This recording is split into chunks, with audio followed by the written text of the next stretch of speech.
Hello, সবাই কেমন আছো? আজ আমার শ্যুট আছে শেলিস মেকওভারে। এখন ওয়েট করছি, কিছুক্ষণের মধ্যে মেকআপ শুরু হবে। লাঞ্চ চলে এসছে। আমার হেয়ারটা করতে করতে লাঞ্চ চলে এলো, আমি খেতে শুরু করে দিয়েছিলাম। ভীষণ টেস্টি খাবার। তারপরে মেকআপ স্টার্ট। এই করতে করতে মেকআপের মাঝখানে আমরা একটু মজা করে নিলাম সকলে মিলে এনার্জির জন্য। তারপরে তোমরা দেখতেই পাবে কি হচ্ছে আস্তে আস্তে। কি করছো আমার চুলের সাথে?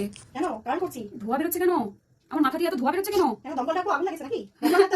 আমার মাথা দিয়ে তো কোনোদিনও ধোয়া বেরোয়নি, মাথা অনেক হয়েছে তাও ধোয়া বেরোয়নি। মাথা দিয়ে ধোয়া বেরোচ্ছে কেন? প্লিজ দমকল ডাকো। ডাকো দমকল ডাকো ডাকো জানো ফোন করো দমকলকে ফোন করো প্লিজ, আমি সারাদিন তোমাকে জাগিয়েছিল, মাথায় আগুন লাগিয়ে দিলে। আবার চা নিয়ে বসে গেলাম। আমি কিন্তু চা খাই না, 6 মাসে একদিন চা খাই। আমাকে জোর করে চা খাওয়াচ্ছে, নিজেও খাচ্ছে আমাকেও খাওয়াচ্ছে। আমার আই মেকআপটা খুব পছন্দ হয়েছিল। এটা ছিল আমার ফাইনাল লুক। মজা করতে করতে শেলিদি যে আমাকে এত সুন্দর করে সাজিয়ে দিবে আমি বুঝতেই পারিনি। তোমরা বলো কেমন লাগছে? আমার তো বেশ ভালো লাগছে নিজেকে দেখতে। থ্যাংক ইউ শেলিদি। শুট কমপ্লিট, এবার হচ্ছে বাড়ি যাব। এটা আমার ফাইনাল লুক। আর এদিকে তুমি আইল্যাশ ওঠাতে গিয়ে কান্নাকাটি শুরু করে দিয়েছিলাম আমি। আমাদের শুট কমপ্লিট, এখন বাড়ি যাবো। তাড়াতাড়ি বাজে এখন ঘড়ি 11:15। কি বলতে চাইছিলে? ছবি আসলে দেখতে হবে। Tata, good night. টাটা।